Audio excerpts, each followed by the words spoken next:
नमस्कार.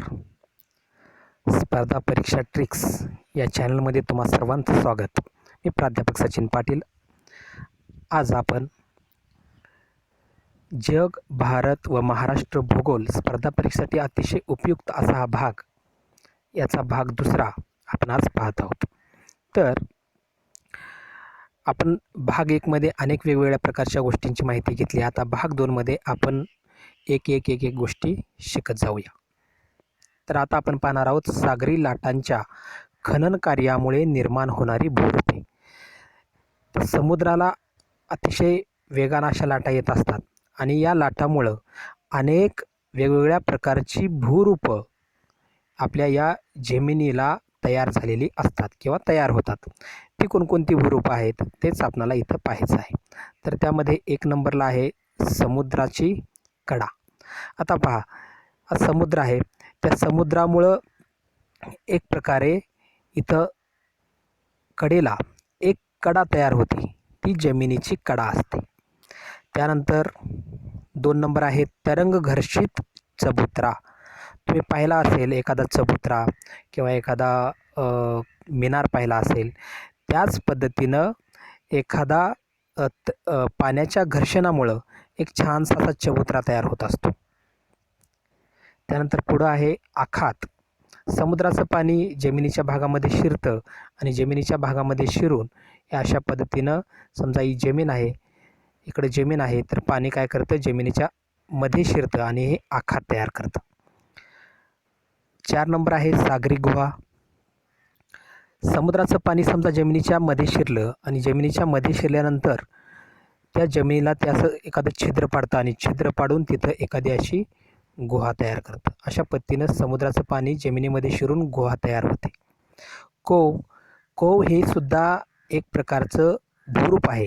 ते समुद्रामुळं की त्यांच्या लाटामुळं तयार होतं. त्यानंतर 6 नंबरचे आहे सागरी कमान. आता तुम्ही पाहिले असेल कमान, एखाद्या गावामध्ये अशी कमान असते. तर अशा प्रकारची कमान काय होतं पहा, इकडं पाणी आहे, पलीकडं पाणी आहे, पलीकडचं पाणी अलीकडं आणि अलीकडचं पाणी पलीकडं, हे जाण्यामुळं तर काय होतं, तो जो दगड आहे तो त्या दगडाचं पूर्ण घर्षण होतं किंवा त्या खडकाचं घर्षण होतं आणि तिथं अशी कमान तयार होते.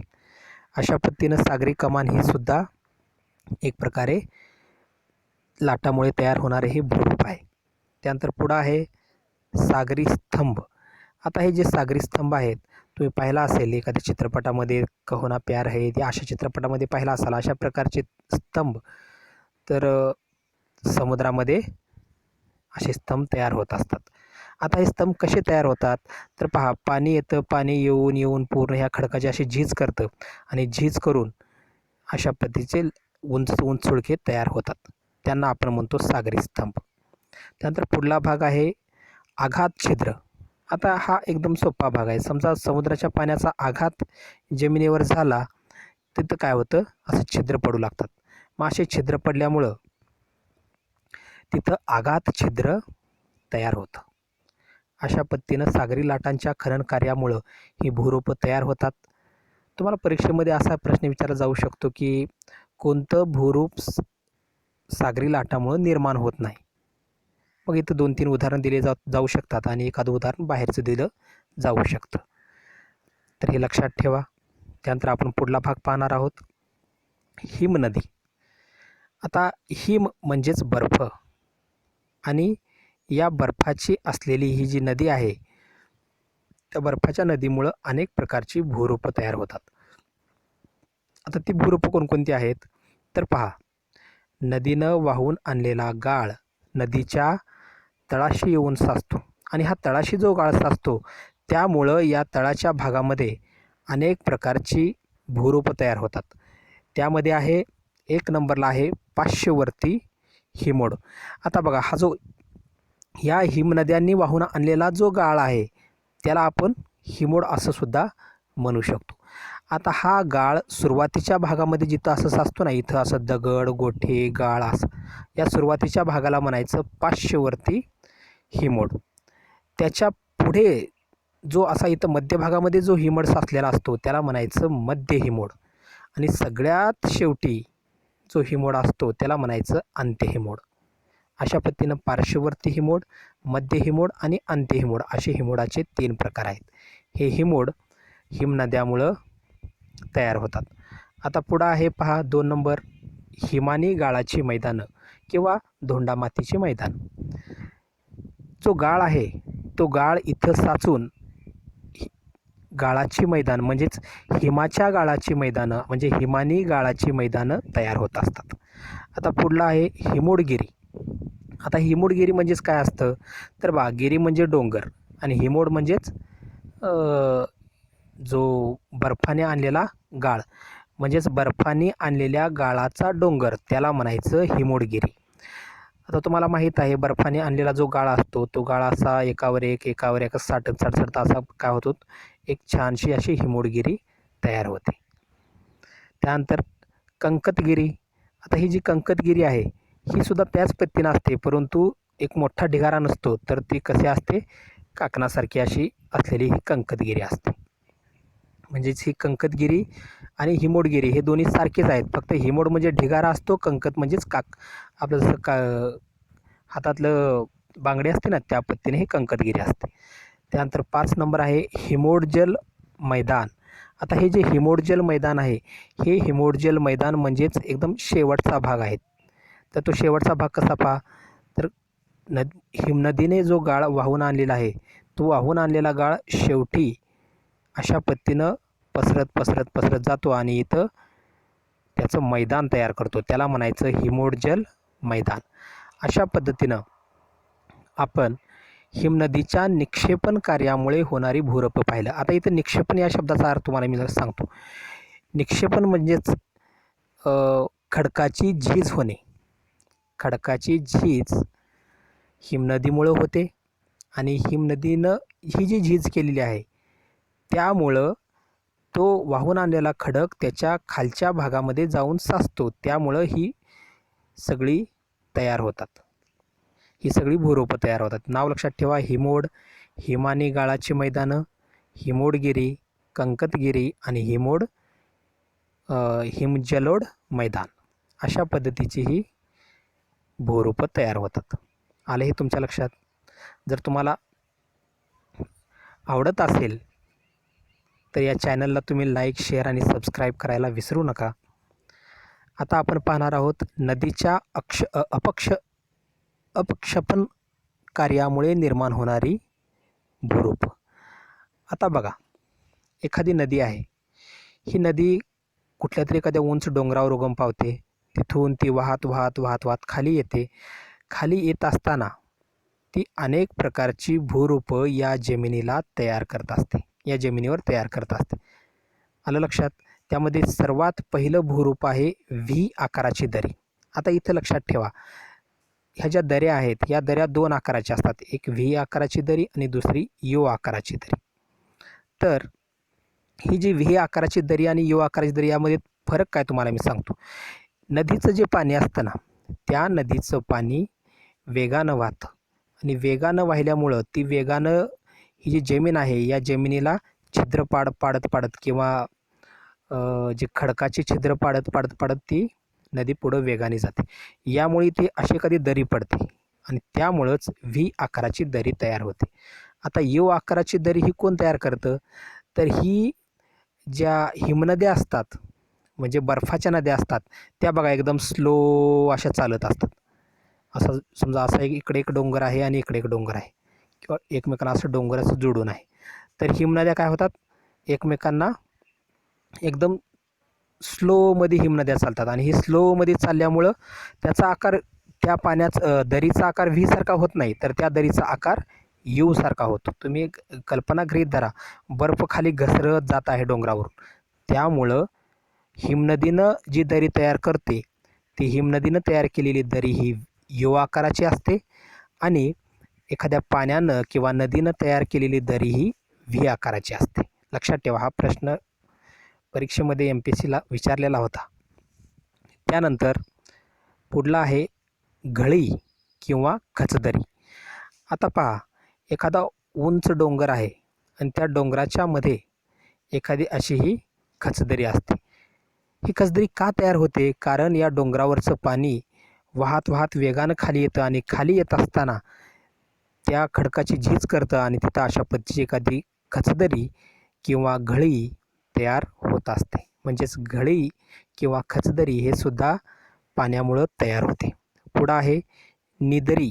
आता निदरी हे सुद्धा पाण्यामुळंच तयार होते. इथं पहा धावत्या किंवा द्रत वाह हा सुद्धा भाग पाण्यामुळं निर्माण होतो. म्हणजेच नदीच्या वहन कार्यामुळं निर्माण होतो. बघा पाणी असं वेगानं धावत असतं आणि धावण्याचा हा जो प्रवाह आहे तो वरचेवर वाढत जात असतो. त्याला म्हणायचं धावत्या. आता जसं आपण पुढे येऊ तसतसं नदी मोठी होत जाते आणि एखाद्या उंच डोंगरावरून ती खाली पडते. त्यावेळेस एखादा छानसा धबधबा तयार होतो. त्याला आपण म्हणतो धबधबा. उंच डोंगरावरून खाली पाणी पडणे त्याला म्हणायचं धबधबा. आता पुढं आहे कुंभगर्ता. आता हे कुंभगर्ता काय असतं, समजा उंच धबधबा असं खाली पडत आहे. खाली पडत असताना जी जमीन आहे त्या जमिनीला काय पडतं, एक प्रकारे असं खड्डा पाडतो. त्या खड्ड्याला म्हणायचं कुंभगर्ता. गर्ता म्हणजे खड्डा. त्याला आपण रांजण असं सुद्धा म्हणतो. बघा हे रांजणासारखं आहे की नाही, किंवा त्याला आपण खळगा असं सुद्धा म्हणतो. अशा पद्धतीनं नदीमुळे तयार होणारे हे 5-6 घटक आहेत. लक्षात ठेवा. यामधले एक 2 घटक खूप महत्त्वाचे आहेत. ते कोणते? निदरी आणि द्रुतवाह किंवा धावत्या. हे 2 घटक तुम्ही लक्षात ठेवा. यानंतर आता पहा कुंभगर्ता म्हणजेच काय. मी तुम्हाला आत्ताच सांगितलं होतं कुंभगर्ता म्हणजे काय.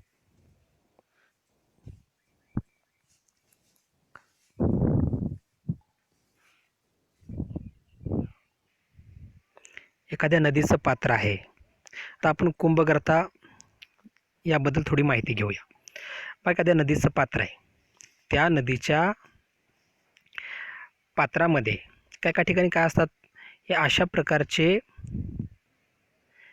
जोड असतात, एकमेकांना जोडलेले असतात. आता ह्याच्यामध्ये काय होतं, याच्यामध्ये जाऊन जे दगडगोटे आहेत ते दगडगोटे जाऊन याच्यामध्ये अडकतात.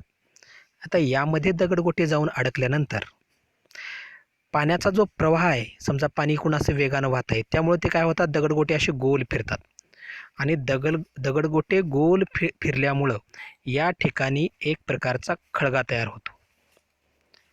त्या खळग्यांनाच म्हणायचं रांजण खळगा.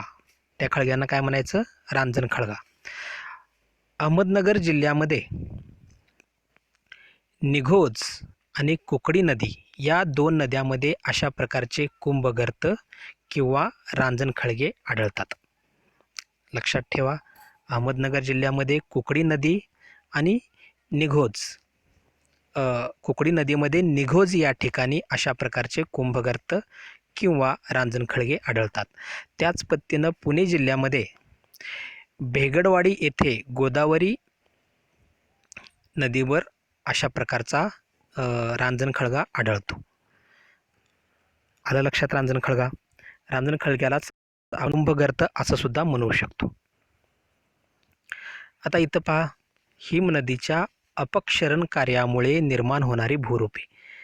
अपक्षरण म्हणजेच एखादी हिमनदी आहे, ती हिमनदी खडकाचं काय करते, खडकाला कट करते आणि खडकाला कट केल्यानंतर आपण ती जी प्रक्रिया आहे किंवा ते कार्य आहे त्याला आपण म्हणतो अपक्षरण. तर याचं हिमनदीचं जे अपक्षरण आहे त्यामुळं काय काय तयार होतं, सर्वात प्रथम तयार होतो हिमगव्हर किंवा त्याला आपण म्हणतो सर्ख. 2 नंबरचा आहे यू आकाराची दरी. तुम्हाला मी मगाच सांगितलं होतं यू आकाराची दरी त्यामुळं तयार होते. त्यानंतर लोंबती दरी. आता बघा असं जी दरी आहे डोंगराची ती एक प्रकारे लोंबत आहे, म्हणजे झोका जसा आपण खेळतो ना त्या पद्धतीने खेळत आहे असं वाटतं. समजा असा डोंगर आहे, हा डोंगर आहे आणि इथून अशी हिमनदी वाहत आहे, तर ती जी दरी आहे ती लोंबती आहे असं वाटतं, म्हणून आपण त्याला म्हणतो लोंबती दरीसुद्धा या हिमनदीमुळं तयार होते. पुढं आहे शुककूट किंवा गिरीशृंग. आता हे शुककूट आणि गिरीशृंग हे काय असतं, तर पहा जो हिम आहे किंवा बर्फ आहे तो बर्फ वाहून असा खाली येतो. खाली आल्यामुळं त्या डोंगराचा जो भाग आहे तो एखाद्या शिंगासारखा किंवा असं कार होतो. त्यालाच म्हणायचं गिरीशृंग किंवा शुककूट. त्यानंतर पुढचा भाग पहा, हिमनदीमुळंच तयार होते मेषशिला. एक प्रकारे अतिशय तुम्ही दगड बघितला असेल, त्या दगडावर एक प्रकारे असे खड्डे खड्डे खड्डे असलेली अशा प्रकारची ही मेषशिला तयार होते. पुढं आहे शृंग. शृंग म्हणजेच शिंगासारखा एखादा भाग, ते आपल्या शिंगासारखा एखादा सुळका असलेला उंच डोंगरावर अशा प्रकारच्या हे भूरूप हिमनदीमुळं तयार होतात. आणि पुढं आहे हिमखाडी. आता बघा, ज्या पद्धतीनं समुद्राच्या लाटा जमिनीमध्ये शिरल्यानंतर जशी खाडी तयार होते, तसंच हे हिम वाहून घेऊन जात असताना ते सुद्धा काय करतात, एक प्रकारे खाडी तयार करतात. अशा पद्धतीनं हिमगहवर किंवा त्याला आपण सर्क असं म्हणतो. त्यानंतर यो आकाराची दरी, लोंबती दरी, गिरीशृंग, मेषशिला, शृंग किंवा त्याला पृच्छ सुळका असं सुद्धा आपण म्हणतो, आणि हिमखाडी हे हिमनदीमुळे तयार होणारी भूरूप आहेत. तर यानंतर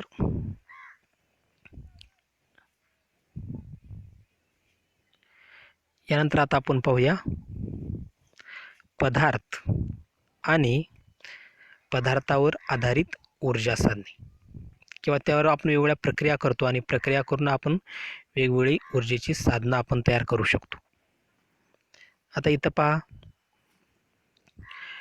लाकूड, कोळसा, खनिज तेल, नैसर्गिक वायू, कचरा, अणू हे जे उदाहरणं आहेत, या उदाहरणापासून आपण काय करू शकतो, अनेक प्रकारच्या ऊर्जा तयार करू शकतो. लाकडापासून आपण वीज तयार करू शकतो, किंवा लाकडापासून आपण उष्णता तयार करू शकतो. कोळशापासून आपण वीज तयार करू शकतो, कोळशापासून उष्णता तयार करू शकतो. खनिज तेलापासून सुद्धा आपण अनेक प्रकारचे पेट्रोलियम पदार्थ तयार करतो. आता एखादी प्रक्रियेवर आधारित आपण ऊर्जा साधने बघा, तुम्ही सौर ऊर्जा बघितला आहे, पवन ऊर्जा, त्यानंतर पाणी, भरती ओहोटीचं पाणी, यापासून सुद्धा आपण काय करू शकतो, ऊर्जा तयार करू शकतो. आता हे जे पदार्थ लक्षात ठेवा, प्रक्रिया आणि पदार्थ. पदार्थ म्हणजेच एखादी वस्तू, वस्तूवर आपण वस्तूपासून ऊर्जा तयार करू शकतो. त्याचबरोबर त्याच वस्तूवर प्रक्रिया किंवा ही वस्तू असू द्या, या वस्तूला सोडून एखादं कोणत्याही घटकावर आधारित प्रक्रिया करून आपण ऊर्जा तयार करू शकतो. उदाहरण बघा, सूर्य हा एक घटक आहे. या घटकावर प्रक्रिया करून आपण सौर ऊर्जा तयार केलेली आहे. आलं लक्षामध्ये? तर आता ज्या पदार्थावर असलेली जी ऊर्जा साधनं आहेत, म्हणजेच तुम्हाला आता खनिज तेल बघा, पेट्रोल बघा, हे पेट्रोल काय कायमस्वरूपी राहतील का? राहणार नाहीत. परंतु सूर्य मात्र कायमस्वरूपी राहणार आहे, वारा कायमस्वरूपी राहणार आहे, म्हणजेच नैसर्गिक प्रक्रिया या कायमस्वरूपी राहतात. आता एकदा पदार्थ वापरला की तो संपून जातो, परंतु प्रक्रियावर आधारित जे ऊर्जा साधनं आहेत ते मात्र संपत नाही आहेत. लक्षात ठेवा, ते कायम उपलब्ध असतात. आता पदार्थ बघा, या पदार्थाचा पुनर्वापर होतो का? तर होत नाही. यांचा मात्र पुनर्वापर होऊ शकतो. आता हे जे पदार्थ आहेत किंवा नैसर्गिक जे पदार्थ आहेत, ते पदार्थ एकदम मर्यादित आहेत, परंतु हवा, सूर्य हे मात्र अमर्यादित आहेत. समुद्राच्या लाटा कितीही दिवस हे उपलब्ध होऊ शकतात. आता हे जे पदार्थ आहेत, ते पदार्थ तयार होण्यासाठी बघा हजारो वर्षाचा काळ लागतो. एखादा दगडी कोळसा आहे किंवा खनिज तेल आहे, तयार व्हायला खूप दिवस लागतं. परंतु हे मात्र बघा, हे निसर्गात लगेच उपलब्ध होतात. वारं बघा लगेच उपलब्ध होतं, लाटा लगेच उपलब्ध होतात, सूर्य लगेच उपलब्ध होतो. अणुऊर्जा सोडून इतर सर्व साधने हे जैविक आहेत. लक्षात घ्या, जैविक म्हणजेच ते कोणत्या तरी जीवापासून तयार झालेले आहेत. लाकडापासून म्हणा, लहानशा कीटकापासून, माणसापासून, प्राण्यापासून, हे सगळे जैविक आहेत. फक्त अणुऊर्जा हा एकमेव अजैविक आहे. लक्षात ठेवा, तो ॲटमपासून बनलेला आहे. आणि इकली पहा, इकली सगळे आपण निसर्गापासून ऊर्जा तयार करतो, बरोबर का नाही? समुद्राच्या लाटा म्हणा, पाणी म्हणा, किंवा भूगर्भीय उष्णता. आता इथं पहा, भूगर्भीय उष्णता म्हणजेच आपल्या पृथ्वीच्या पोटामध्ये एक अतिशय महत्त्वाची अशी लाव्हा रस आहे. आणि त्या लावारसामुळं त्यातून काय होते तर तुम्ही झरे पाहिले असेल गरम पाण्याचे झरे, त्याला आपण ती एक प्रकारची भूगर्भीय उष्णताच आहे आणि त्यापासून सुद्धा आपण अनेक ऊर्जा तयार करू शकतो, लाईट तयार करू शकतो किंवा त्या पाण्याचा उपयोग आपण अन्नासाठी शिजवण्यासाठी आपण करू शकतो. त्यानंतर ही जी ऊर्जा साधनं आहेत, ती ऊर्जा साधनं ज्यावेळेस निर्माण होतात त्यावेळेस प्रदूषण होतं. परंतु यामुळं प्रदूषण होतं का पहा? अजिबात होत नाही. यामुळं प्रदूषण अजिबात होत नाही. जी अणुऊर्जा जर सोडली तर बाकीची जी सगळे आहेत त्याला आपण पारंपरिक ऊर्जा साधनं असं म्हणतो. परंतु इकडली मात्र सर्व अपारंपरिक ऊर्जा साधनं आहेत. ही जी ऊर्जा साधनं आहेत ते निर्मितीच्या दृष्टीने किफायतशीर आहेत, लक्षात घ्या. हे सगळे किफायतशीर आहेत, परंतु यासाठी मात्र खर्च येतो. बघा खर्च कसा येतो, तुम्हाला जर समजा सौर ऊर्जा तयार करायची आहे तर त्यासाठी खर्च येतो. हे मात्र काय लाकूड जाळले की डायरेक्ट ऊर्जा मिळते. त्यामुळे हे जाळायला किंवा एखादी ऊर्जा मिळवायला सोपं आहे पदार्थावर आधारित. कोळसा जाळला की लगेच ऊर्जा मिळते. परंतु यामुळं मात्र तशा पद्धतीचं कार्य होत नाही.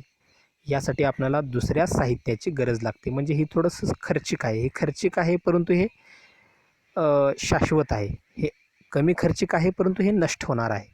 हा थोडासा फरक तुम्ही लक्षात घ्या. आता जर दूरदृष्टीनं विचार जर आपण केलो तर हे जे सगळे पदार्थ आहेत ना, हे सगळे पदार्थ आपल्या इकॉलॉजीला किंवा पर्यावरणाला हानिकारक आहेत. परंतु दूरदृष्टीनं विचार केलं तर हे बाकीचे जे पदार्थ आहेत हे मात्र हानिकारक नाही आहेत, ध्यानात ठेवा. विद्युत निर्मितीसाठी औष्णिक ऊर्जा आणि ऊर्जा असे 2 प्रकार आपण वापरू शकतो. तर इकडं मात्र औष्णिक ऊर्जा, गतिज ऊर्जा हे आपण या पद्धतीनं लाईट तयार करू शकतो. इथं पहा तुम्हाला हे सगळे रांजण खळगे दिसत आहेत ना सगळे रांजण खळगे. तर जर तुम्हाला हे चॅनल आवडलं तर लाईक, शेअर आणि सबस्क्राईब करायला विसरू नका. चला आपण पहा, आपण इथं एका गोष्टीची एक गोष्ट लक्षात घ्यायची आहे की इथं अभ्यास करत असताना आपण एका पाठावरचा अभ्यास आपण करायचा नाही, तर वेगवेगळ्या गोष्टीमधून एकमेकांचा समन्वय साधत अभ्यास करायचा आहे. त्यामुळं मी एका धड्यानुसार वळीनं असं तुम्हाला सांगत नाही आहे, ध्यानात ठेवा. तर भारतातील नद्यांची खोरी व त्यांचे प्रमाण. आता भारतामधील प्रमुख 5 नद्या लक्षात घ्या. भारतातील प्रमुख 5 नद्यामध्ये 1 नंबरची नदी आहे गंगा नदी. या गंगा नदीचं जे खोरं आहे त्या खोऱ्याची टक्केवारी बघा. भारतातील सगळ्यात मोठं खोरं आहे ते आहे 26.3%. 26.3%. 2 नंबरचे आहे गोदावरी नदी. तिचं खोरं बघा 10% आहे. 3 नंबरचं आहे कृष्णा नदी. तिचं खोरं 8% इतकं आहे. चौथी आहे महानदी. तिचं खोरं आहे 4% इतकं. आणि 5वी नदी आहे तापी नदी. तिचं खोरं आहे 2.1% इतकं. म्हणजेच गोदावरी नदी ही गंगा नदी ही सर्वात मोठं खोरं असलेली ही नदी आहे. आलं लक्षात? तर यानंतर आपण पाहूया महाराष्ट्रातील प्रशासकीय विभाग, म्हणजेच महाराष्ट्राची आपल्याला माहिती थोडीशी घ्यायची आहे. आता महाराष्ट्रामध्ये जे प्रशासकीय विभाग आहेत ते आहेत एकूण 6 प्रशासकीय विभाग महाराष्ट्रामध्ये आहेत. महाराष्ट्रातील जिल्हे पहा 36 जिल्हे आहेत. महाराष्ट्रातील तालुके पहा 358 तालुके आहेत. महाराष्ट्रातील प्रशासकीय विभाग आहेत 6. त्यानंतर महाराष्ट्रातील जिल्हे आहेत 36. महाराष्ट्रातील तालुके आहेत 358. महाराष्ट्रातील महापालिका आहेत 27. ज्या महानगरपालिका आहेत त्या 27 आहेत. नगरपालिका ज्या आहेत त्या 236 इतक्या आहेत. आणि महाराष्ट्रातल्या ज्या नगरपंचायती आहेत त्या आहेत 124 इतक्या. त्याच पद्धतीनं महाराष्ट्रातील जिल्हा परिषदा आहेत 34. आता 2 जिल्ह्याला जिल्हा परिषदा नाही आहेत, ते म्हणजे मुंबई शहर आणि उपनगर. 34 जिल्हा परिषद आहेत आणि पंचायत समिती आहेत 351 इतक्या. आता हे सगळं तुम्ही लक्षात ठेवा. परीक्षेमध्ये तुम्हाला कसाही प्रश्न विचारला जाऊ शकतो. प्रशासकीय विभाग 6, जिल्हे 36, तालुके 358, महानगरपालिका 27, नगरपालिका 236, नगरपंचायती 124, जिल्हा परिषदा 34 आणि पंचायत समिती 351 इतके आहेत. यानंतर आपलं जे द्विभाषिक मुंबई राज्य आहे ते तयार झालं 1 नोव्हेंबर 1956 या रोजी. म्हणजेच द्विभाषिक मुंबई राज्य म्हणजेच आपलं महाराष्ट्र आणि गुजरात या दोघांचं मिळून एक राज्य तयार केलं होतं, ते होतं द्विभाषिक मुंबई राज्य. ते तयार झालं होतं 1 नोव्हेंबर 1956 रोजी. त्यानंतर खरी महाराष्ट्राची जी स्थापना झाली होती ती स्थापना झाली होती 1 मे 1960 या रोजी. महाराष्ट्र राज्याची राजधानी आहे मुंबई, उपराजधानी आहे नागपूर. महाराष्ट्र राज्याचे पहिले मुख्यमंत्री आहेत श्री यशवंतराव चव्हाण. यशवंतराव चव्हाण आणि यांचं जे पुस्तक आहे आत्मचरित्र ते आहे कृष्णाकाठ. अशा एकमेकांना जोडून गोष्टी लक्षात ठेवत जावा. महाराष्ट्राचे पहिले राज्यपाल आहेत श्री प्रकाश. कोण आहेत? श्री प्रकाश. आता महत्त्वाचं बघा, आपली पृथ्वी जर अशी गोल पृथ्वी काढलात, जर असं मध्यभागातून एक रेष जाते, त्यानंतर ह्या अशा अनेक अशा रेषा असतात. आता ह्या रेषा सगळ्या काल्पनिक आहेत, आपण तयार केलेल्या आहेत, लक्षात ठेवा. आणि काही रेषा एक मध्यभागातून अशी एक रेषा आणि त्याच्या कडेनी आणखी असे लहान लहान लहान लहान रेषा, अशा पद्धतीने आपण भूगोलामध्ये हे रेषा पाहिल्या असते. तर लक्षात ठेवा, ज्या आडव्या रेषा आहेत ना, त्या आडव्या रेषांना म्हणायचं अक्षवृत्त. काय म्हणायचं? अक्षवृत्त. मग अशा आडवे किती अक्षवृत्त आहेत? तर आडवे पहा, वर 90 आहेत आणि खाली 90 आहेत. आणि इथलं असलेले हे 0-1 अक्षवृत्त. वर आहेत 90, खाली आहेत 90. वर 90, खाली 90 आणि एक मधला असलेला 0 म्हणजेच विषुववृत्ताचा असलेला 0. अशा पद्धतीनं 0 म्हणजे असलेला म्हणजे हा एक अक्षवृत्त. अशा पद्धतीने 9 आणि 18 आणि 181 अक्षवृत्ते आहेत. म्हणजे आडव्या रेषा 181 आहेत. तर मग ह्या ज्या उभ्या रेषा आहेत त्या उभ्या रेषांना म्हणायचं रेखावृत्त. काय म्हणायचं? रेखावृत्त. आता हे जे उभे रेखावृत्त आहेत ते किती आहेत? ते एकूण आहेत 360 आहेत. 360 कसे पहा?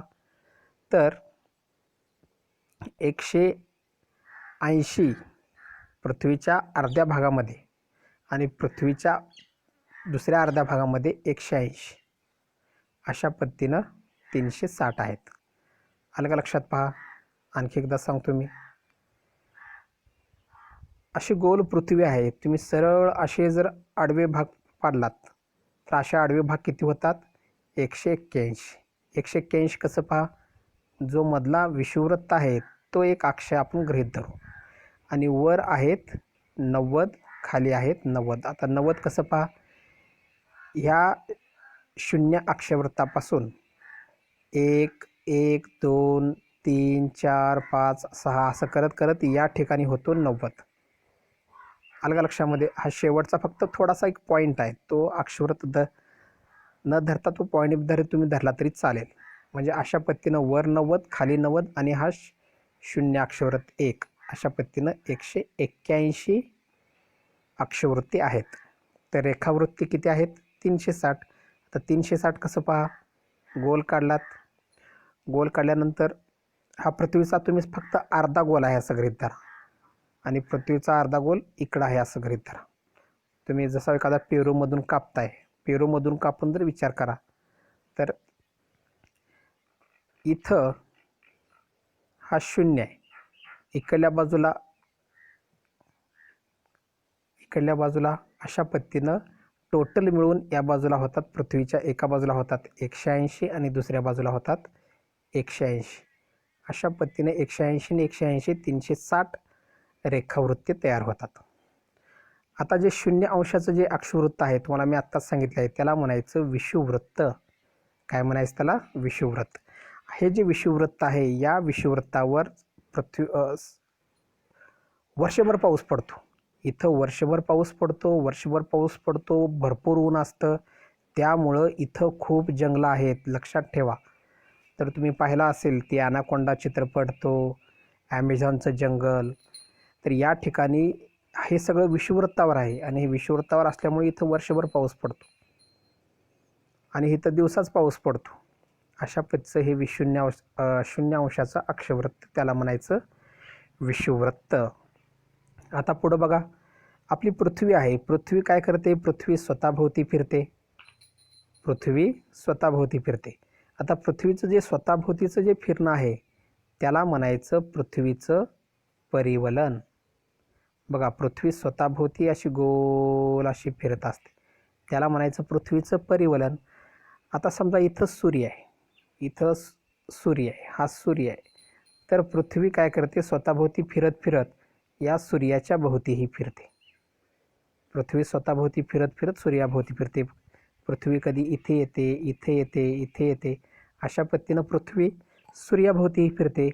आता ही जी प्रक्रिया आहे त्याला म्हणायचं परिभ्रमण. त्याला काय म्हणायचं? परिभ्रमण. आता एक गोष्ट लक्षात घ्या, मला सांगा, पृथ्वी पूर्वेकडून पश्चिमेकडे फिरते का पश्चिमेकडून पूर्वेकडे फिरते? तर बघा, आपण काय वाटतं, सूर्य पूर्वेला उगवतो आणि पश्चिमेला मावळतो, म्हणून पृथ्वी काय करते? पूर्वेकडून पश्चिमेकडे फिरते. असं नाही आहे, ध्यानात ठेवा. पृथ्वी उलटी फिरते, पश्चिमेकडून पूर्वेकडे फिरते. त्यामुळे सूर्य तुम्हाला पूर्वेकडून उगवलेला तुम्हाला दिसतो. आलं लक्षामध्ये? पृथ्वी पश्चिमेकडून पूर्वेकडे फिरते. आता नकाशा तुम्ही पाहिला असेल. नकाशामध्ये हिरव्या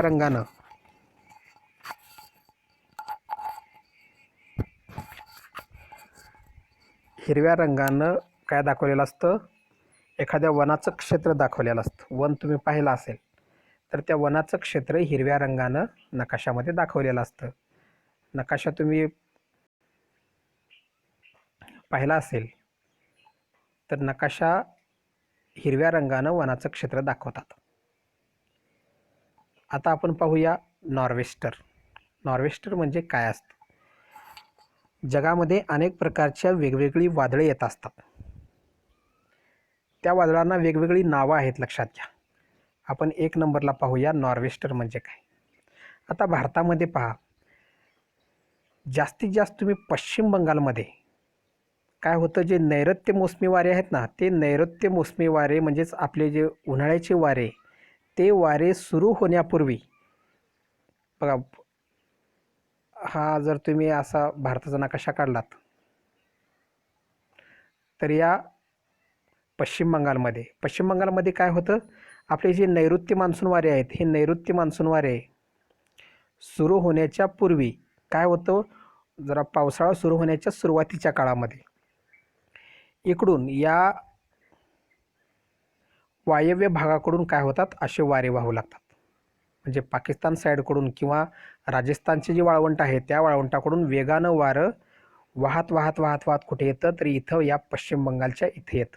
आता ह्या पश्चिम बंगालच्या इथं वारं आल्यानंतर त्या वारे अतिशय मोठमोठे वादळं त्या वाऱ्यामध्ये असतात. म्हणजे वादळी वारे असतात, त्या वादळी वाऱ्यांना आपण काय म्हणायचं? नॉर्वेस्टर असं म्हणायचं. लक्षात ठेवा, उन्हाळ्यामध्ये आपले नैऋत्य मोसमी वारे सुरू होण्याच्या अगोदर इकडून वायव्येकडून म्हणजेच राजस्थानच्या वाळवंटाकडून वारे काय होतात, वाहत पश्चिम बंगालमध्ये येतात. आणि पश्चिम बंगालमध्ये हे जे वारे आहेत ते अतिशय वादळी वारे असतात. त्या वादळी वाऱ्यांनाच आपण काय म्हणायचं? नॉर्वेस्टर असं म्हणायचं. त्याच पद्धतीनं आता लू हे जे वारे आहेत, लक्षात ठेवा, नॉर्वेस्टर आपण पश्चिम बंगालमध्ये आहेत असे हे शिकलो. तर लू हे आपलं, तुम्ही सतलज आणि गंगा ह्या 2 नद्यांचं खोरं तुम्ही पाहिलं असेल. इकडल्या साईडला हे सतलज नदीचं खोरं आहे, त्यानंतर इथूनच असं इथं हे गंगा नदीचं खोरं आहे. तर या 2 नद्यांच्या खोऱ्यामध्ये उन्हाळ्यामध्ये म्हणजेच एकदम उन्हाळ्याच्या शेवटी म्हणजेच मे आणि जून महिन्यामध्ये दुपारी काय होतं, अतिशय कोरडं वारं असतं. कोरडं आणि उष्ण वारं असतं. अतिशय कोरडे आणि उष्ण वारे काय होतात, ह्या राजस्थानकडून येत असतात. बघा आणखी एकदा, राजस्थानकडून या सतलज आणि ह्या गंगा नदीचं जे खोरं आहे त्या खोऱ्यामध्ये मे आणि जून महिन्यामध्ये भर दुपारी अत्यंत उष्ण व कोरडं वारं अतिशय वेगानं काय होतं या राजस्थानकडून असं वाहत येतं. त्या वाऱ्यांना म्हणायचं लू वारे. म्हणजेच लू वारे लक्षात ठेवा. लू सतलज व गंगा नद्यांच्या खोऱ्यामध्ये येतात, तर नॉर्वेस्टर हे पश्चिम बंगालमध्ये येतात. या 2 गोष्टी लक्षात ठेवा. आता हवामानाचा जो अंदाज आहे त्या अंदाजाची उपयुक्तता. कमी कालावधीचा हवामानाचा जो अंदाज आहे तो अंदाज कमी कालावधीचा पहा 1 ते 3 दिवस. कमी कालावधीचा अंदाज किती असतो? 1 ते 3 दिवस. मध्यम कालावधीचा अंदाज 3 ते 10 दिवसाचा असतो आणि जास्त कालावधीचा जर हवामानाचा अंदाज काढायचा असेल तर तो 10 दिवसापेक्षा जास्त असतो. आलं हे तुमच्या लक्षात? म्हणजेच हवामानाचा जर अंदाज करायचा असेल तर आपण म्हणतो की 1 ते 3 दिवसाचा अंदाज हवामानाचा आहे, त्याला म्हणायचं कमी कालावधीचा. 3 ते 10 दिवसा असेल तर मध्यम कालावधीचा आणि 10 पेक्षा जर जास्त दिवसाचा असेल तर त्याला म्हणायचं जास्त दिवसाचा अंदाज. आता पुढं पहा, तापमानाचे दैनिक वितरण.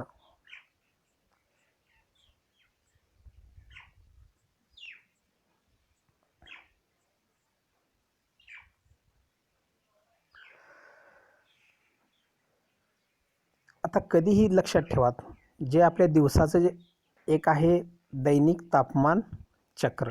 दैनिक तापमान चक्र म्हणजे संपूर्ण दिवसभराच्या तापमानाचं चक्र. म्हणजेच जर तुम्ही सकाळी 6 वाजल्यापासून धरलात तर उद्या सकाळच्या 6 पर्यंतचं चक्र. सकाळच्या 6 पासून ते उद्या सकाळच्या 6 पर्यंत म्हणजे टोटल 24 तासाचं जे चक्र आहे त्याला म्हणायचं दैनिक तापमान चक्र. आता हे दैनिक तापमान चक्र बघा, यामध्ये एक गोष्ट लक्षात ठेवा, कधीही दिवसाचं जे तापमान आहे ते दुपारी 2 ते 4 वाजेपर्यंत जास्त असतं. सकाळी तापमान जास्त असतं का रे? नाही आहे. सकाळी काय होतं, सकाळी जमीन थंड असते त्यामुळं तापमान अचानक एकदम वाढत नाही आहे. परंतु दुपारी पहा, दुपारी काय होतं, सूर्याच्या उष्णतेमुळे जमीन तापते आणि खरं तापमान 2 ते 4 पर्यंत असतं. आलं लक्षामध्ये? आणि जर तुम्ही दिवसाचं सगळ्यात कमी तापमान म्हणलात, सगळ्यात कमी तापमान, तर ते कधी असतं, तर ते रात्री 8 वाजता, 9 वाजता, 10 वाजता, 11 वाजता असं नसतं. लक्षात ठेवा. तर एकदम त्याच्या उलटं पहाटे 2 ते 4 दरम्यान ते सगळ्यात कमी आढळतं. म्हणजे लक्षात ठेवा, दिवसा 2 ते 4ला सगळ्यात जास्त आणि पहाटे 2 ते 4ला सगळ्यात कमी. या 2 गोष्टी तुम्ही लक्षात ठेवा. त्यानंतर आता 1 दिवसाचं, आता वर्षाचं पहा.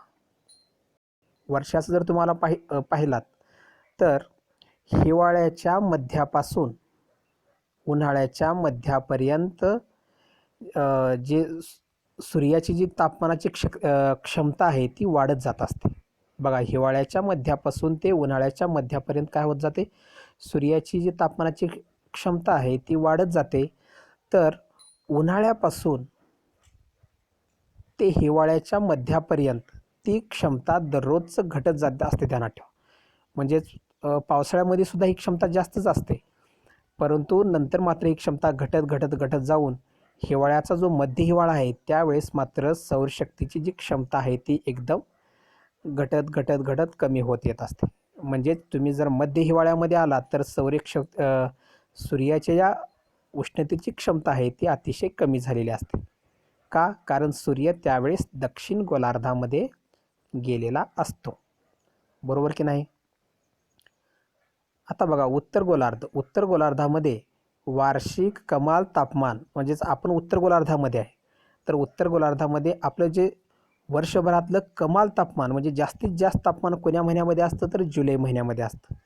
तर वर्षभरातलं सगळ्यात कमी तापमान जानेवारी महिन्यामध्ये असतं. लक्षात ठेवा, सगळ्यात जास्त तापमान जुलै महिन्यामध्ये असतं, सगळ्यात कमी तापमान जानेवारी महिन्यामध्ये असतं. आता बघा, इथं तुम्हाला काय होतं, तुम्हाला असं प्रश्न परीक्षेमध्ये दिला जाऊ शकतो की उत्तर गोलार्धामध्ये वार्षिक कमाल तापमान कोणत्या महिन्यात जास्त असतं. तर तुम्ही काय म्हणणार, एप्रिल मे महिन्यामध्ये जास्त असतात असंच तुम्ही म्हणणार ना. तर तसं नाही आहे, ध्यानात ठेवा. तर जास्तीत जास्त वार्षिक कमाल तापमान जुलै महिन्यामध्ये जास्त असतं. या महिन्यामध्ये पावसाळा जरी असला तरी तो पाऊस पडण्याचं मुख्य कारण म्हणजेच या महिन्यामध्ये कमाल तापमान हे जास्त असतं. आलं लक्षामध्ये? ठीक आहे.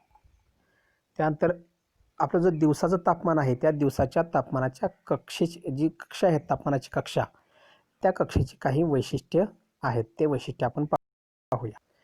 आता पृथ्वी आहे, त्या पृथ्वीचा जो पृथ्वीच्या मध्ये आहे विषुववृत्त. या लक्षात ठेवा, विषुववृत्त म्हणजेच 0° अक्षवृत्त.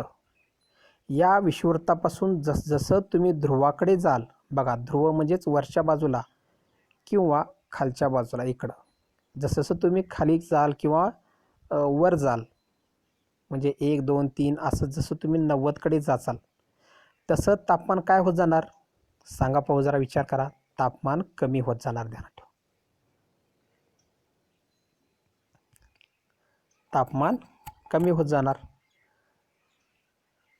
परंतु जी दैनिक तापमान कक्षा आहे ती दैनिक तापमान कक्षा मात्र वाढत जाते. लक्षात ठेवा,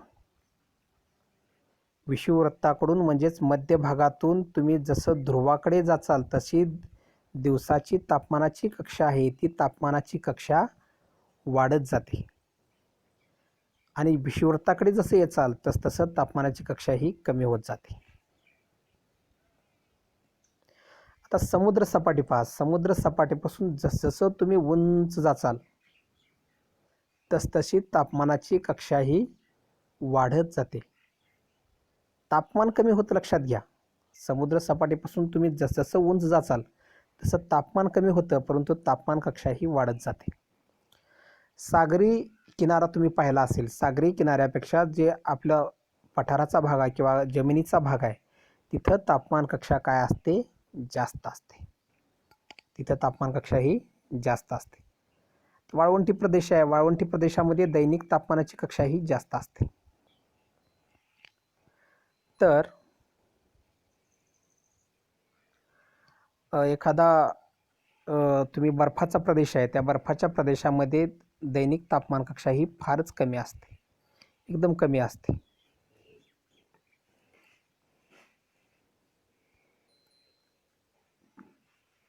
आता एखाद्या जमिनीमध्ये ओलावा असतो. आता ज्या जमिनीमध्ये ओलावा आहे तिथली ती जी दैनिक तापमान कक्षा आहे ती कमीच होत जाणार, ती काय वाढणार नाही आहे, ती कमीच होत जाईल.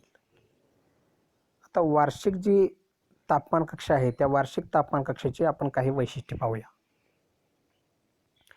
आता विषुववृत्त, या विषुववृत्ताजवळ जे वर्षभरातलं तापमान आहे त्यामध्ये फारसा फरक अजिबात आढळत नाही. तुम्हाला मी मगाच सांगितलं होतं की विषुववृत्तावर अजिबात फरक पडत नाही. तिथं काय होतं, दिवसा पाऊस पडतो, भरपूर ऊन पडतं, त्यामुळे तिथं मोठी मोठी अशी जंगलं आहेत, ॲमेझॉनची जंगलं, जी जगाची फुफ्फुसं असं आपण म्हणू शकतो. जगातील जवळपास 20 ते 30% ऑक्सिजन या ॲमेझॉनच्या जंगलापासून मिळतो, म्हणून आपण त्याला जगाची फुफ्फुसं असं म्हणतो. मग या विषुववृत्ताजवळ जी वार्षिक तापमान कक्षा आहे त्याच्यामध्ये काही फरक होत नाही, ते वर्षभर सगळं समान तापमान असतं. तर एखादा उष्णकटिबंधीय प्रदेश आहे, तर त्या उष्णकटिबंधीय प्रदेशामध्ये जी वर्षभरातली जी तापमान कक्षा आहे त्या तापमान कक्षेमध्ये अजिबात काही फरक पडत नाही. उदाहरणार्थ विषुववृत्ताजवळ सहसा फरक पडत नाही. तर एखादा समशीतोष्ण किंवा एखादा शीत प्रदेश आहे. आता हा समशीतोष्ण व शीत म्हणजेच कोणता पहा, ही पृथ्वी आहे, हा सूर्य आहे. जो मधला भाग आहे ना 0° अक्षवृत्त, तिथं सूर्याची किरणं सरळ पडतात, ते विषुववृत्त, तिथं काय जास्त तापमानामध्ये फरक नाही. परंतु जो वरचा भाग आहे एकदम, हा ध्रुवाकडला, हा या भागाला म्हणायचं शीत प्रदेश. उदाहरणार्थ सायबेरियाचा प्रदेश, त्यानंतर खालचा आर्कटिक अंटार्क्टिकाचा प्रदेश जिथे एकदम बर्फ आहे वर्षभर, त्यानंतर उत्तर ग्रीनलँड, कॅनडा, हा जो प्रदेश आहे ना, या प्रदेशामध्ये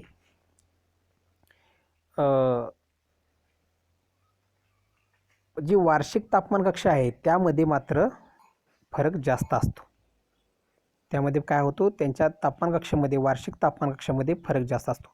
इथं जवळपास कधी-कधी सूर्य दिसतच नाही.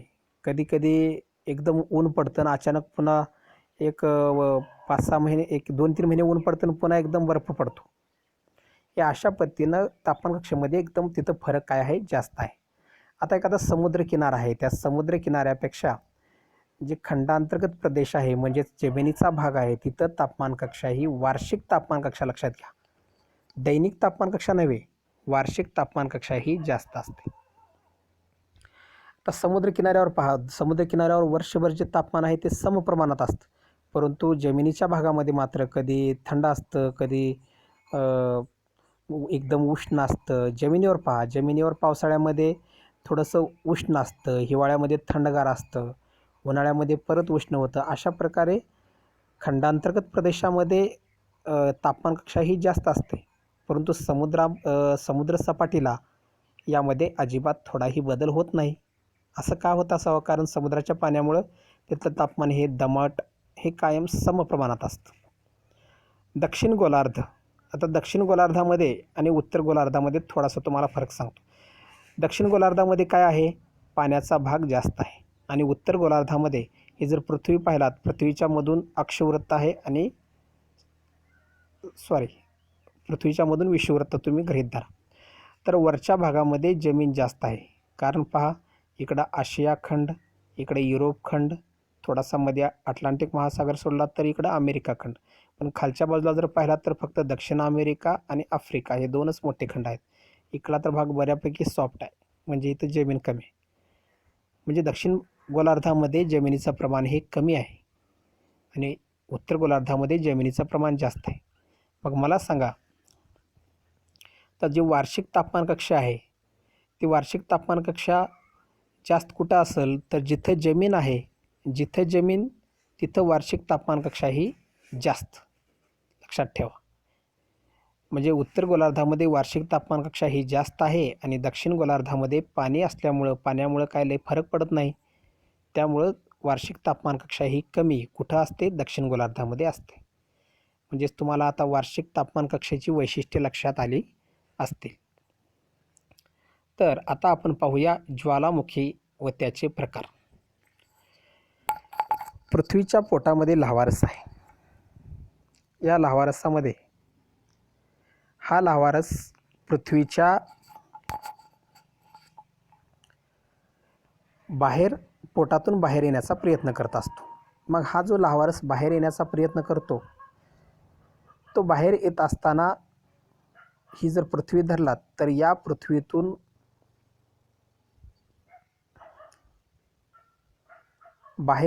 पृथ्वीच्या बाहेर येत असताना तो दोन पद्धतीनं बाहेर येतो. एक आहे केंद्रीय ज्वालामुखी आणि दुसरा आहे भेगीय ज्वालामुखी. आता ह्या दोन नावावरूनच आपल्याला लक्षात येतं बघा. केंद्रीय ज्वालामुखी म्हणजेच एकाच केंद्रकातून ज्वालामुखी बाहेर येणे. एकाच केंद्रकातून ज्वालामुखी बाहेर येणे त्याला म्हणायचं केंद्रीय ज्वालामुखी. आणि दुसरा आहे भेगीय ज्वालामुखी. भेगीय ज्वालामुखी म्हणजेच काय? आणि भेगा म्हणजेच अनेक लहान लहान छिद्रे, त्या छिद्रावाटं ज्वालामुखी बाहेर येतो. बघा, ही जमीन आहे, या जमिनीतून एका छिद्रातून ज्वालामुखी बाहेर आला, दुसऱ्या छिद्रातून आला, तिसऱ्या, चौथ्या, अशा अनेक छिद्रातून बाहेर येतो, त्याला म्हणायचं भेगीय ज्वालामुखी. आता आपला जो सह्याद्रीच दख्खनचा प्लॅटो आहे किंवा दख्खनचे पठार आहे, हे या भेगीय ज्वालामुखीचं उदाहरण आहे. लक्षात ठेवा. कारण आपलं पठार हे एकाच ज्वालामुखीपासून तयार झालेलं नाही आहे, तर ते भेगीय म्हणजे अनेक प्रकारच्या भेगा पडून, जमिनीला भेगा पडून ते ज्वालामुखी तयार झालेलं आहे. आले हे लक्षात? तर पृथ्वीच्या आतला जो शिलारस आहे, तो शिलारस एखाद्या मोठ्या, बघा इथं तुम्हाला चित्रामध्ये दिसत असेल, एखाद्या नळीसारख्या भागातून काय होतो? पृथ्वीच्या वर येतो. आता हा जो बाहेर आलेला, लक्षात ठेवा, पृथ्वीच्या आत जो असतो त्याला नाव आहे शिलारस, आणि जो बाहेर जो येऊन पडतो, हा असा बाहेर येऊन पडलेला नाव आहे, त्याला म्हणायचं लाव्हारस. पृथ्वीच्या आत असताना त्याला म्हणायचं शिलारस, बाहेर आला की त्याला म्हणायचं लाव्हारस. आता हा जो लाव्हारस आहे तो एकाच मोठ्या होलमधून बाहेर येतो आणि बाहेर येऊन तो काय करतो, त्या होलच्या कडेने असा पसरू लागतो. असा पसरत असताना त्याचा जो आकार आहे तो आकार कसा तयार होतो, एखाद्या शंकूसारखा त्याचा आकार तयार होतो. बघा, अशा शंकूसारखा त्याचा आकार तयार होतो. याला म्हणायचं केंद्रीय ज्वालामुखी. हा आहे ज्वालामुखीचा एक प्रकार. आता हा ज्वालामुखी कुठं कुठं आहे, तर जपानमधील फुजियामा, टांझानियातील किलीमांजरो ही केंद्रीय ज्वालामुखीची उदाहरणं आहेत. आलं लक्षामध्ये? जपानमधील फुजियामा आणि टांझानियातील किलीमांजरो.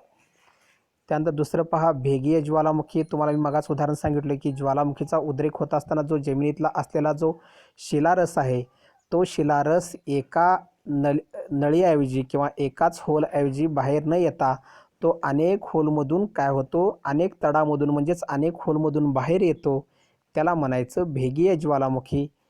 आणि इथं पहा तुम्हाला, तो काय करतो, मग तो त्या ज्या होलमधून बाहेर आला तो असा पसरत जातो. मग असा पसरल्यानंतर मग ते काय होतं, अशा पद्धतीचं एखादं पठार तयार करतो किंवा एखादी सपाट जमीन तयार करतो. तर यामुळं काय तयार होतात, पठारं तयार होतात. लक्षात ठेवा, भेगीय ज्वालामुखीमुळं एखादा शंकूचा पर्वत तयार होत नाही. लक्षात ठेवा, भेगीय ज्वालामुखीमुळं पठारं तयार होतात. तर जो केंद्रीय ज्वालामुखी आहे त्यामुळं शंकूची पर्वत तयार होतात. हा यामध्ये थोडासा फरक आहे. लक्षात ठेवा, पठारं कोणत्या ज्वालामुखीमुळं तयार होतात, तर पठारं भेगीय ज्वालामुखीमुळे तयार होतात. शंकूचा पर्वत कोणत्या ज्वालामुखीमुळे तयार होतो, तर शंकूचा पर्वत हा केंद्रीय ज्वालामुखीमुळे तयार होतो. लक्षात ठेवा. आपल्या तुम्हाला मागा उदाहरण सांगितले मी, दख्खनचं पठार हे भेगीय ज्वालामुखीमुळे तयार झालेलं आहे. आले हे लक्षात? हा आहे केंद्रीय ज्वालामुखीचं तुम्हाला इथं चित्र दाखवले आहे. इथं हा जपानमधील फुजियामा असलेला बघा, इथून असा हा शिलारस बाहेर येतो आणि बाहेर येऊन तो लाव्हारस असा पसरत जातो आणि इथं हा शंकूचा पर्वत तयार होतो. आणि हा बघा भेगीय ज्वालामुखी, इथूनही बाहेर येतोय, असं बाहेर आलेला ज्वालामुखी हा इकडं पसरू लागतो, हा इकडं असं पसरल्यामुळं काय होतं, इथं एक छानसं पठार तयार होतं, म्हणजे आपलं दख्खनचं पठार. तर आता आपण पाहूया भारतातील वेगवेगळी पिकं आणि ती घेणारी राज्ये. तर पहा, तांदूळ पश्चिम बंगालमध्ये पिकतो. त्यानंतर बाजरी राजस्थानमध्ये पिकते. गहू उत्तर प्रदेश, पंजाब, हरियाणा इथंच झाली होती हरित क्रांती. मका कर्नाटक, उत्तर प्रदेश आणि बिहारमध्ये पिकतो. डाळी मध्य प्रदेश, उत्तर प्रदेश आणि राजस्थान. लक्षात ठेवा, मध्य प्रदेशला डाळीचं उत्पादन खूप जास्त होतं. ऊसासाठी उत्तर प्रदेश, महाराष्ट्र आणि कर्नाटक हे 3 राज्य प्रसिद्ध आहेत. तेलबियासाठी गुजरात हे राज्य खूप प्रसिद्ध आहे. त्यानंतर आंध्र प्रदेशसुद्धा तेलबियासाठी प्रसिद्ध आहे. चहासाठी आसाम व पश्चिम बंगाल ही 2 राज्य खूप महत्त्वाची आहेत. कॉफीसाठी कर्नाटक खूप महत्त्वाचं आहे. लक्षात ठेवा, कॉफी ही कर्नाटकमधलीच प्रसिद्ध आहे. त्यानंतर केरळ आणि तामिळनाडू या राज्यामध्ये सुद्धा कॉफीचं उत्पादन घेतलं जातं. तंबाखूसाठी स्पेशल आहे आंध्र प्रदेशला तंबाखूचं उत्पादन खूप जास्त होतं. केरळचा रबर खूप महत्त्वाचा आहे. तामिळनाडू आणि कर्नाटक या 2 राज्यामध्ये सुद्धा रबरचं उत्पादन घेतलं जातं. मसालेसुद्धा केरळचे खूप महत्त्वाचे आहेत. बार्ली ही उत्तर प्रदेशमध्ये जास्त पिकते. ज्वारीसाठी स्पेशल आहे आपला महाराष्ट्र. त्यानंतर रेशीम बघा, हे जे रेशीम आहे या रेशीमाची बेंगलोर तुम्हाला काय म्हणतो आपण, बेळगावी का बेंगलोरी साडी, हे रेशमाच्या साड्या कर्नाटकला खूप जास्त तयार होतात. त्यानंतर नारळ केरळमध्ये ऑफकोर्स, कारण तिथं भरपूर समुद्रकिनारा आहे म्हणून केरळमध्येच नारळाचं उत्पादन जास्त होतं, प्रमाण जास्त आहे. त्यानंतर केशर. आता हा केशर जम्मू काश्मीरला जास्त पिकतो. जो प्रमुख केशर आहे तो जम्मू काश्मीरला आहे. त्यानंतर ताग पश्चिम बंगाल, बिहार इथं तागाचं उत्पादन जास्त होतं. मिरच्या आंध्र प्रदेशमधून जास्तीत जास्त अनेक लोक आयात करतात. त्यानंतर चंदन हे कर्नाटकमध्ये जास्त वीरप्पनचं नाव तुम्ही ऐकलं असाल. त्यानंतर बटाटा हा पश्चिम बंगालमध्ये जास्त पिकला जातो. सूर्यफूल कर्नाटकमध्ये जास्त पिकवलं जातं. भुईमूग गुजरातमध्ये जास्त पिकते. त्यानंतर आंबा बघा, हापूस आंबा नाव तुम्ही ऐकलं असाल. हापूस आंबा महाराष्ट्रामध्ये जास्त पिकतो. त्यानंतर आंध्र प्रदेशमध्येही आंब्याचं उत्पादन जास्त होतं. त्यानंतर संत्रे हे महाराष्ट्र आणि महाराष्ट्रासोबत मेघालयामध्ये सुद्धा संत्रे पिकवले जातात. केळी केरळमध्ये, महाराष्ट्रामध्ये केळ्याचं उत्पादन जास्त होतं. त्यानंतर लिची उत्तर प्रदेश आणि बिहार या 2 राज्यामध्ये लिचीचं उत्पादन जास्त होतं. अननस आसाम आणि मेघालयमध्ये अननसाचं उत्पादन जास्त होतं. द्राक्षासाठी महाराष्ट्र आणि तेलंगणा. महाराष्ट्र तर तुम्हाला माहीतच आहे, परंतु तेलंगणा हे सुद्धा नाव लक्षात ठेवा. आणि शेवटी राहिला सफरचंद, Jammu and Kashmir and Himachal Pradesh. Because of Himachal Pradesh is a hilly area. Understand? So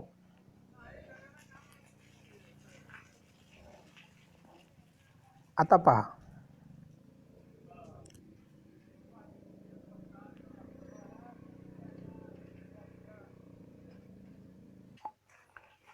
तर माहीत आहे का तुम्हाला? बघा, कोणताही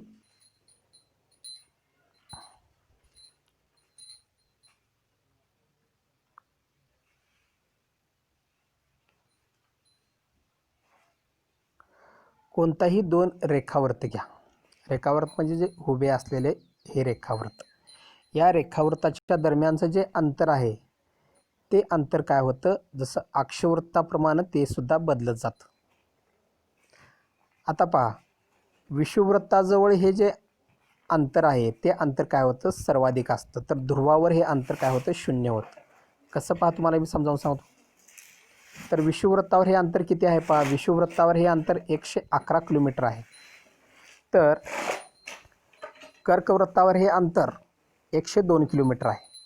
तर आर्कटिक किंवा अंटार्क्टिक वृत्तावर हे अंतर 44 किलोमीटर आहे. तर उत्तर आणि दक्षिण ध्रुवावर हे अंतर 0 किलोमीटर आहे. कसं पहा, आता हे लक्षात ठेवा. याला म्हणायचं वृत्तजाळी. वृत्तजाळी म्हणजेच अक्षवृत्ते आणि वृत्तजाळी म्हणजेच अक्षवृत्ते आणि रेखावृत्ते यांच्यामुळे तयार झालेली ही जाळी. बघा, हे उभे असलेले हे रेखावृत्ते आणि हे आडवे असलेले अक्षवृत्ते, यामुळे जे जाळी तयार झालेली असते त्याला म्हणायचं वृत्तजाळी. आले लक्षामध्ये? तर आता इथं पहा, इथं जे अंतर आहे या ध्रुवापाशी ते अंतर असते एकदम 0. जसं तुम्ही इथं खाली येचाल तसं बघा, हे जे अंतर आहे हे अंतर काय होतं, वाढत जातं. तर इथं पहा, तुम्हाला इथं दाखवलेलं आहे एकदम जो विषुववृत्त आहे, विषुववृत्त म्हणजेच मधला भाग, त्या मधल्या भागामध्ये अंतर बघा जास्त असतं, 111 किलोमीटर असतं. त्याच्यात थोडंसं वर 23.5 अक्षाला 102 किलोमीटर असतं. त्यानंतर 66 म्हणजेच आर्कटिक किंवा अंटार्क्टिक वृत्त. लक्षात ठेवा, 2-3 वृत्त लक्षात ठेवा. एक आहे हे 0 अक्षवृत्त, त्यानंतर त्याच्यावरचं आहे 23.5 उत्तर आणि त्याच्या खाली आहे 23.5 दक्षिण. तर 23.5 उत्तर आणि किंवा 23.5 दक्षिण याला म्हणायचं, 23.5 उत्तरला म्हणायचं कर्कवृत्त, 23.5 दक्षिणला म्हणायचं मकरवृत्त. म्हणजे हे वरचं काय आहे, हे आहे कर्कवृत्त आणि खालचं आहे मकरवृत्त. तर ह्या 23.5ला हे जे अंतर आहे, तर बघा इथं विषुववृत्तावर अंतर किती आहे, 111 किलोमीटर आहे. कर्कवृत्तावर आणि मकरवृत्तावर अंतर किती आहे? 102 किलोमीटर. येते ना लक्षामध्ये आता? आणि याच्यावर 66.5 आणि खाली 66.5. खाली 66.5. या 66.5ला जे अंतर आहे ते अंतर आहे 44 किलोमीटर. फक्त 44 किलोमीटर आहे. आणि जे शेवटचं वरचा उत्तर ध्रुव आणि खालचा दक्षिण ध्रुव इथं अंतर किती आहे? 0 किलोमीटर आहे. आय होप तुमच्या हे लक्षात आलं असावं.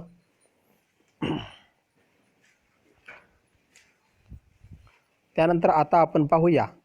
बघा, काही गोष्टी आपण अवघड पाहत आहोत, काही गोष्टी सोप्या पाहत आहोत. आणि या ज्या गोष्टी आपण शिकत आहोत त्यामुळे जास्तीत जास्त फायदा सर्व विद्यार्थ्यांना होणार आहे. स्पर्धा परीक्षेच्या तर प्रत्येक परीक्षेमध्ये भूगोल विषयावरची जवळपास 25% प्रश्न विचारले जातात. त्यामुळं जर तुम्ही व्यवस्थित हे सगळे भाग पाहिलात तर तुम्हाला कोणताही भूगोलाचा प्रश्न अवघड जाणार नाही. त्यासाठी तुम्हाला जर हे आवडलं तर या चॅनलला लाईक, शेअर आणि सबस्क्राईब जरूर करा. आणि तुम्ही हे करू शकताय. तुम्ही सबस्क्राईब, लाईक आणि शेअर करायला अजिबात विसरू नका. आपल्या चॅनलचं नाव आहे स्पर्धा परीक्षा ट्रिक्स. स्पर्धा परीक्षा ट्रिक्स या चॅनलला लाईक, शेअर करायला अजिबात विसरू नका. तर भारतातील प्रादेशिक सण म्हणजेच प्रत्येक राज्यामध्ये वेगवेगळी सण साजरी केली जातात. कोणकोणती सण आहेत ते? तर आसाममध्ये प्रसिद्ध बिहू हा सण आहे. तामिळनाडूमध्ये पोंगल हा सण आहे. केरळमध्ये विसू किंवा ओणम हे सण साजरे केले जातात. पश्चिम बंगालमध्ये दुर्गापूजा तर खूप प्रसिद्ध आहे. गोव्याचा कार्निवल हा सण खूप प्रसिद्ध आहे. आणि पंजाबमध्ये ज्यावेळेस पिकं काढली जातात त्यावेळेस बैसाखी हा सण, त्याचबरोबर तीज हा सुद्धा सण साजरा केला जातो. त्यानंतर इथं पहा, भारतातील एक प्रमुख अवकाश संशोधन संस्था आहे, तिचं नाव आहे इस्रो. तर हे जे इस्रो आहे, या इस्रोतर्फे अनेक उपग्रह आपण आकाशामध्ये सोडलेले आहेत. इन्सॅट ए, इन्सॅट 4B, इन्सॅटची टोटल सिरीज. त्याचबरोबर आपण चंद्रयान पाठवलो. त्यानंतर आता आपण आदित्य L1 हे आपण सूर्यावर सुद्धा पाठवणार आहोत. अशा पद्धतीनं इस्रो ही खूप महत्त्वाची संस्था आहे. ब्राझीलमध्ये अशाच पद्धतीची ब्राझिलियन अवकाश एजन्सी आहे. आणि त्या एजन्सीच्या देखरेखीखाली त्यांच्या देशाच्या जो संशोधनाचा कार्यक्रम आहे तो कार्यक्रम राबवला जातो. आता हा जो ब्राझील देश आहे तो ब्राझील देश आपल्या देशाचं पाहूनच त्यांच्या देशामध्ये ज्या अवकाशविषयक गोष्टी आहेत त्या गोष्टी तो करत आहे. त्यानंतर आता आपण पाहूया महाराष्ट्र आणि महाराष्ट्रातील पठार. महाराष्ट्रामध्ये खूप महत्त्वाचे अनेक पठार आहेत. त्यामध्ये एक आहे, तो पठार कुठं आहे आणि त्याचा जिल्हा. तर पहा, 1 नंबरला आहे खानापूरचे पठार. ते खानापूरचे पठार आहे सांगली जिल्ह्यामध्ये, कारण सांगली जिल्ह्याचा खानापूर हा तालुका सुद्धा. खानापूरचे पठार. त्यानंतर 2 नंबर आहे पाचगणी. पाचगणीचे पठार. हे पाचगणीचे पठार साताऱ्यामध्ये आहे. त्यानंतर औंधचे पठार. हे औंधचे पठार हे सुद्धा साताऱ्यामध्येच आहे. सासवडचे पठार हे पुण्यामध्ये आहे. मालेगाव, तुम्हाला माहीत आहे मालेगाव बॉम्बस्फोट, हे नाशिकमध्ये आहे. त्यानंतर अहमदनगरचे पठार हे अहमदनगर जिल्ह्यामध्येच आहे. तोरणमाळ हे थंड हवेचे ठिकाण नंदुरबार जिल्ह्यामध्ये आहे. त्यामुळं तोरणमाळचं जे पठार आहे ते तोरणमाळचं पठार नंदुरबार जिल्ह्यामध्येच आहे. त्यानंतर तळेगाव हे वर्धा जिल्ह्यामध्ये आहे. तळेगावचं जे पठार आहे ते तळेगावचं पठार वर्धा जिल्ह्यामध्ये आहे. गाविलगड हे अमरावती जिल्ह्यामध्ये आहे. त्यामुळं गाविलगडचं पठार लक्षात ठेवा, अमरावती जिल्ह्यात आहे. त्यानंतर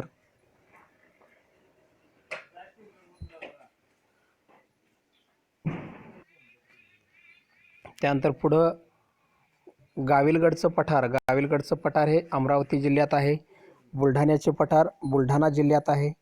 यवतमाळचं पठार यवतमाळ जिल्ह्यात आहे. बालाघाटचे पठार हे उस्मानाबाद जिल्ह्यामध्ये आहे. बालाघाटचे पठार उस्मानाबाद जिल्ह्यामध्ये आहे. लक्षात ठेवा, महाराष्ट्रातील ही वेगवेगळी पठार आहेत. त्यानंतर महाराष्ट्रातील प्रमुख नदी असलेली एक नदी, तिचं नाव म्हणजेच भीमा नदी. या भीमा नदीच्या उपनद्या आपण आता पाहणार आहोत. तर डाव्या बाजूनं मिळणाऱ्या उपनद्या कोणकोणत्या? डाव्या बाजूनं पहा, घोड नदी, कुकडी नदी, सीना नदी आणि बोरी नदी. घोड, कुकडी, सीना आणि बोरी या डाव्या बाजूने मिळतात. आता डावी बाजू म्हणजे कोणती लक्षात घ्या. समजा ही भीमा नदी अशी वाहत आहे, तर या भीमा नदीला या डाव्या बाजूने मिळणाऱ्या ह्या नद्या आहेत. आणि आता भीमा नदीला उजव्या बाजूने मिळणाऱ्या नद्या पहा.